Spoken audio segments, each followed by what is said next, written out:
Hello and welcome. I am Stephanie, and today we are going over the essential steps of cleaning. So, these are the core processes that ensure that every job is done efficiently, effectively, and to a high standard that impresses all of your clients. These steps form the foundation for professional cleaning, whether you're tackling a small home or large office spaces.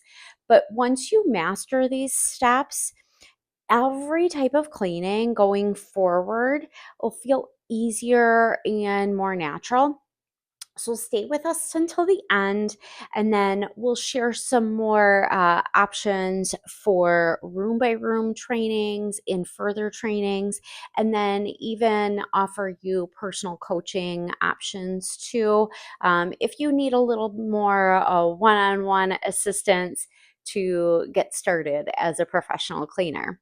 In our steps of cleaning are 5 basic steps. So we're going to have them over here. We do high and low dusting. That includes light fixtures, ceilings, and baseboards. And many clients, that's what they're obsessed with, is the baseboards. Our second step is high touch surfaces. So anything that people are touching a lot. Three are surface dusting versus fine dusting. So we'll kind of go over that. And then four is trash maintenance, because every room often it has a trash can in it. And then five are floors. So carpet versus wood versus laminate versus stone. We treat these all different. So we're going to go over each of these. So the first is high and low dusting. So when I come into a room and I want to start with the high dusting, the reason is once you start dusting, if you've ever dusted in like a sunnier room, you've noticed kind of like the little trickles of dust coming down. So you want to give those dust particles an opportunity to actually reach the floor, so that way when we complete the job with our floors, we can go ahead and sweep, vacuum, mop, all of that, and get all of those dust particles, as many as we can, out the door. So that's why we always start with the high dusting. So typically what I will do is I will take a Swiffer broom with a dry cloth and go along all of the ceiling and the corners, especially if it's my very first time cleaning a particular space. But if it's like a maintenance clean, I kind of know that maybe I have just done that particular job last week. It might not be as bad, but maybe it just needs a little touch up. So I'll just go in, and I always assess the room. I'll go in and I will look around and look up and see what the cobweb situation is.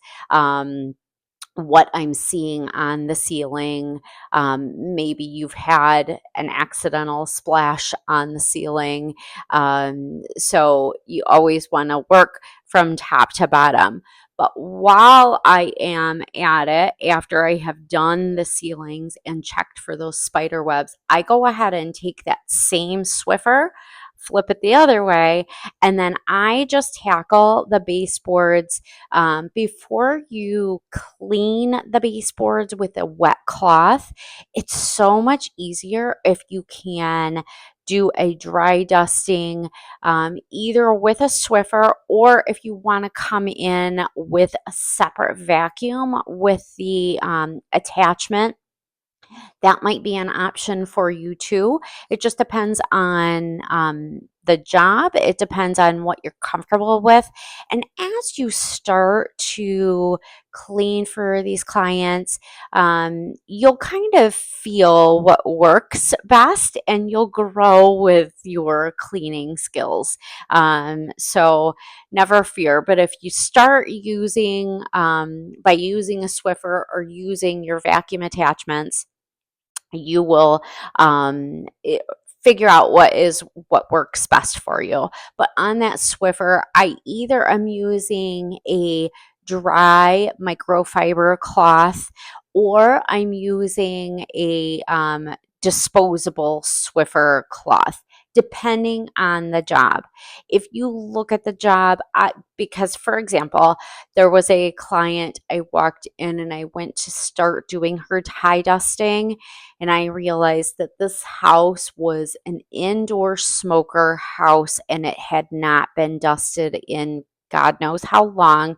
So as I was dusting, it was like I could see the nicotine like coming off of the walls. So I had to really go in and like deep scrub everything. So on a job like that, I definitely use those disposable cloths to get started because it was just such a there was a lot of a grime on the walls that we really needed to remove. So you'll learn as you go which cloths that you prefer and which ones are going to get the job done, and also that you might not want to permanently ruin cloths. So starting with a disposable cloth might be the best option for you, depending on the job. With our high and low dusting too, do not forget about those ceiling fans. So once you've done a deep clean on the ceiling fan, if it's your first time cleaning for a client and if they haven't touched their ceiling fans, probably haven't. Most of my clients have not. You're going to go ahead and get all those dust bunnies off the top and off of the bottom too. And then the top of the fan attachments that are attaching to the ceiling, you're going to go ahead and dust those as well. And again, that Swiffer duster can be really multifunctional, but you can also purchase an actual ceiling fan duster too. Many of the home improvement stores have them. Of course, you can purchase a lot of things online, and where they slide on and off. But if you are just doing a maintenance ceiling fan dusting, a Swiffer with a microfiber cloth is perfect for those, just to keep it maintained, because maintenance cleans are so much easier than the alternative. Okay, moving on to high touch surfaces. So we want to make sure that areas where everybody seems to touch are sanitized properly. We want to kill those germs.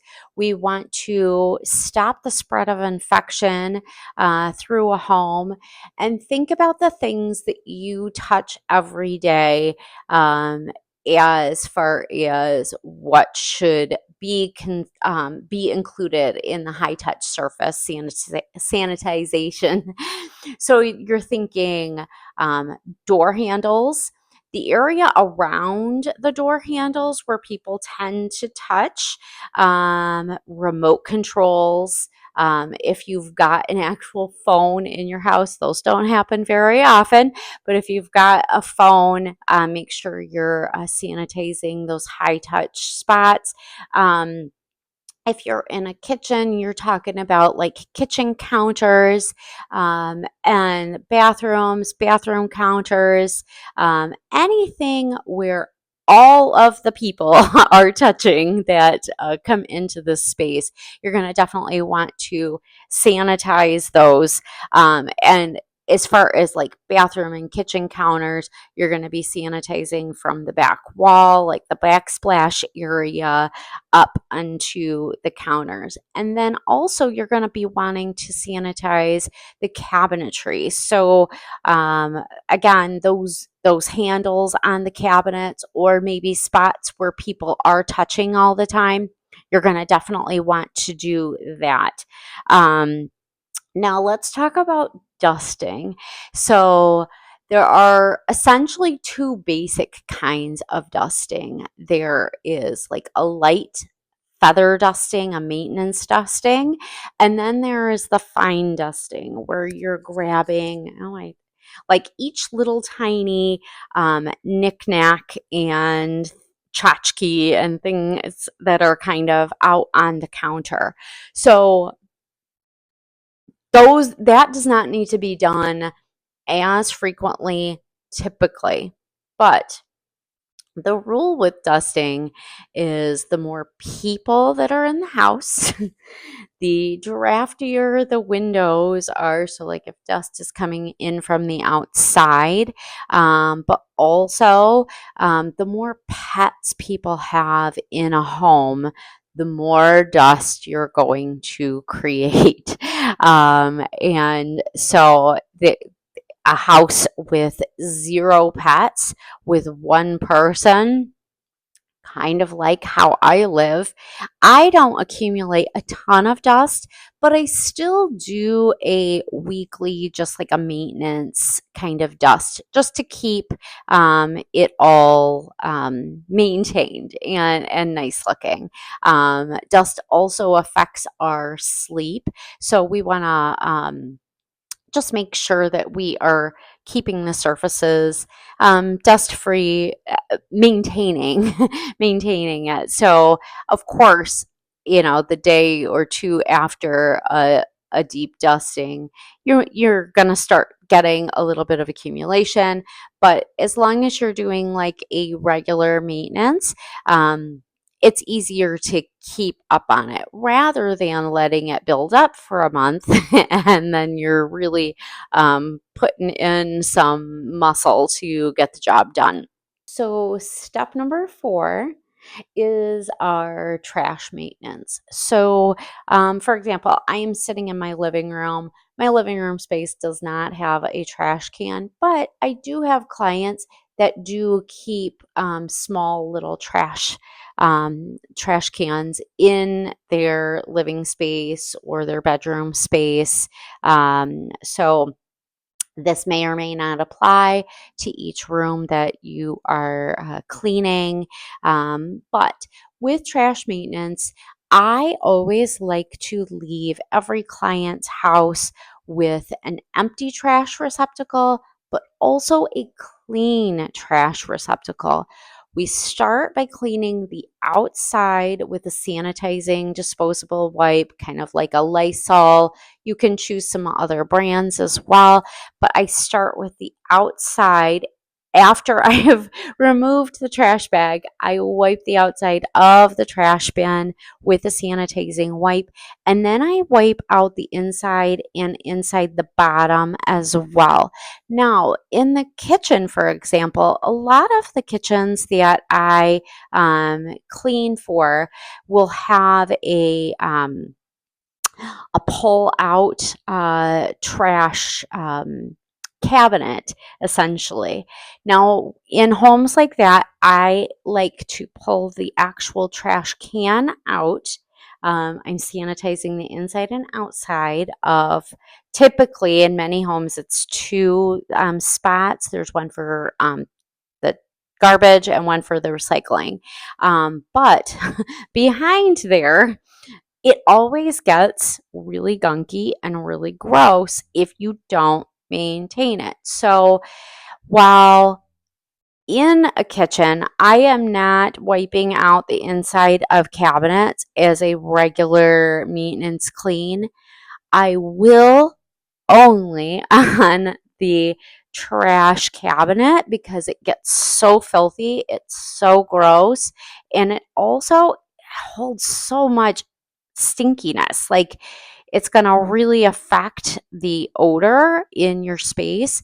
So one way to really get rid of nasty odors is by trash maintenance. So make sure that you are cleaning out the inside of that trash cabinetry before you go and put those clean, beautiful trash cans back. So that is trash maintenance. Now we are on to number 5. So our floors. We might experience carpet, we might experience wood floor, we might experience laminate floor, and we might experience stone. Now, if you are new to cleaning, you might get a little confused by these laminate floors that look like wood, and how do you clean them, right? So, um, we'll kind of clarify that a little bit. So, for your floors, typically, I personally have not ever shampooed a carpet for a client. That is something that typically I will refer to a carpet cleaning service because they are specialists in it where I am not. And just to make sure that my insurance is covering things and or I'm not doing work that my insurance does not cover, I stick specifically to just using the vacuum.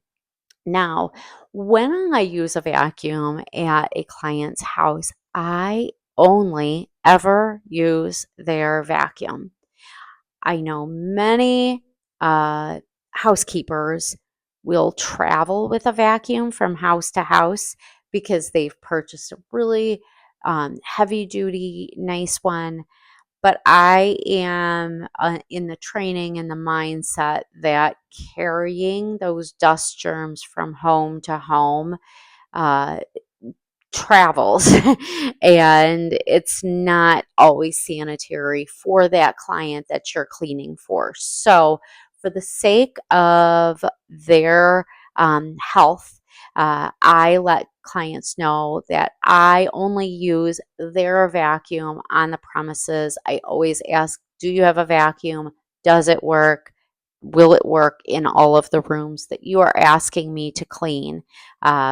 Before I start the job. And I explain to them that it is a more sanitary choice for them for me to use their vacuum that they have.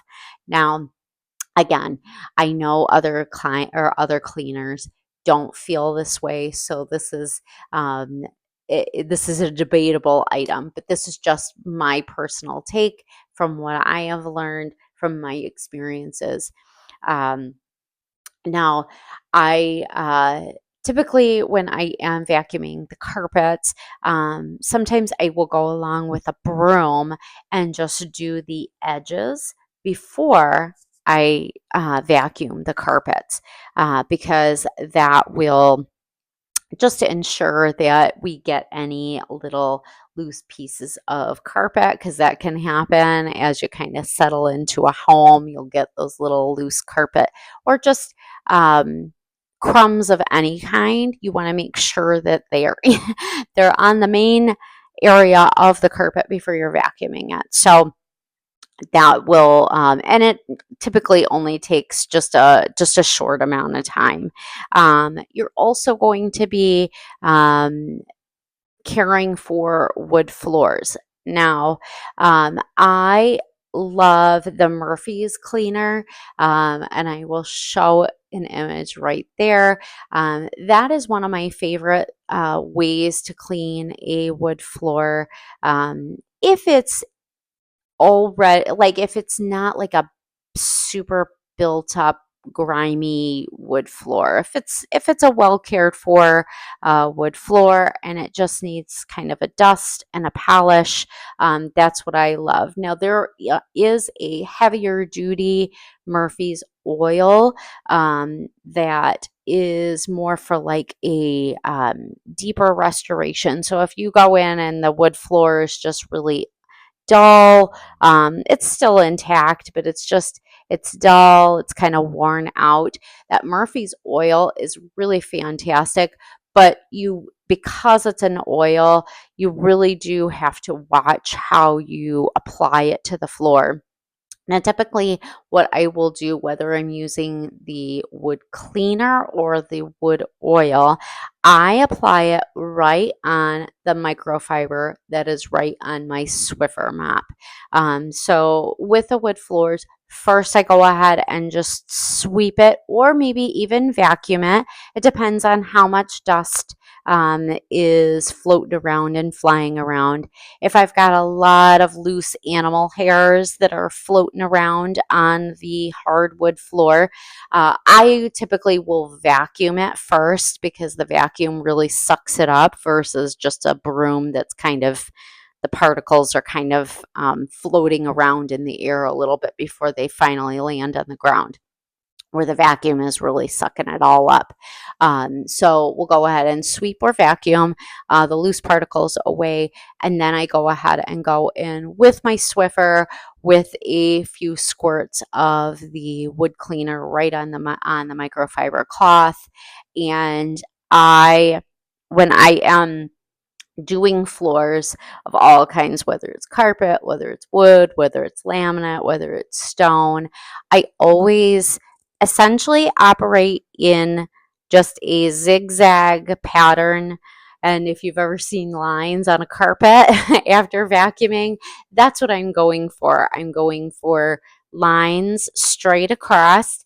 And sometimes, like on a carpet, you can see it, but as I'm just doing like a hard floor, I can kind of like imagine the lines essentially in my head, or you can kind of see the wet versus the dry floor. So that way I don't miss any spots. That way I make sure that I am covering everything and doing the best job that I can. So, and the nice thing is with like the wood oil or the wood cleaner, you don't have to go back and rinse or anything like that. Now, the laminate floor. So you may experience laminate floor that it looks like wood grain, but it's just a laminate flooring, and the same can be applied to just like a traditional like linoleum floor, like the old 1970s, 1980s linoleum floors. You may incur them in some of your clients' homes too. So typically all I do is just use a diluted, like a spick and span or a Lysol disinfectant cleaner, very diluted. It's primarily water with just a little bit of that disinfectant in the bottle. And again, I'm squirting that solution right onto my clean microfiber cloth on my Swiffer mop after I have vacuumed and or swept the floor to get the loose particles. And again, I'm doing those patterns just like the carpet lines, but on the floor, on the laminate floor, from one spot to the next. As you're mopping, if you need to go in for a second pass to get a deeper clean, do so. If it is an incredibly intense job, don't be afraid to do another pass on it. And then make sure that if you are doing that second pass, you'll likely want to go ahead and switch out your microfiber towels and do a second one. But if it's like an intensely dirty job and you need to start with like a disposable cloth, start with a disposable cloth, get like the really bad stuff up, and then go back in with your microfiber, because it's going to have stronger, sturdier fibers to really kind of get in those cracks and crevices. So a lot of like the laminate flooring, because it mimics wood, it has like little divots in it and little grooves, kind of like a record. If you've ever felt one of those, it's got like little tiny grooves in it. So the cloth sometimes is the only thing that's actually going to get dust out. So there are many homes that I regularly clean for that the folks are very clean people, but they have a dog, and those little tiny dog hairs just kind of settle into those teeny tiny little cracks and crevices. So as I'm mopping, like I said, even though these folks are clean people and I regularly clean for them, the floors always collect so much dust, just from the animal and the few people that live in the home. Stone floors. I have been using the Odoban stone and grout cleaner. I love that because it'll get any little spots in the grout that are just starting to maybe like change color a little bit. But it really polishes up the stone nice and makes it nice and shiny, especially on those like beautiful bathroom floors that you go in, and they can get really yucky looking fast. So that's what I use. And again, we're using a nice microfiber cloth. I'm spraying the stone cleaner right on the microfiber cloth that is on the Swiffer mop, and I go ahead and just clean it like that. That is really it. It's the essential steps every cleaner should know and follow on all your jobs. Once these become second nature, you'll work faster. You'll know where to go, where to start, how to get started, and it'll help deliver results that clients love. They'll refer you more. They will ask you back more. So, if you're ready to check out the next steps in growing your business and learning more so you can take the next steps in earning incredible money, check out my a la carte mini trainings for kitchens, bathrooms, bedrooms, all the rooms that you need to learn how to clean properly. We'll give you advanced techniques, things that I have learned from my professional experiences as a hospital cleaner, as an office cleaner, and as a home cleaner. And for those who want more personalized guidance, my one on one coaching is designed to help you build and grow your cleaning business with confidence. And so you never feel alone. Thanks for joining me, and I'll see you in the next video. Bye bye.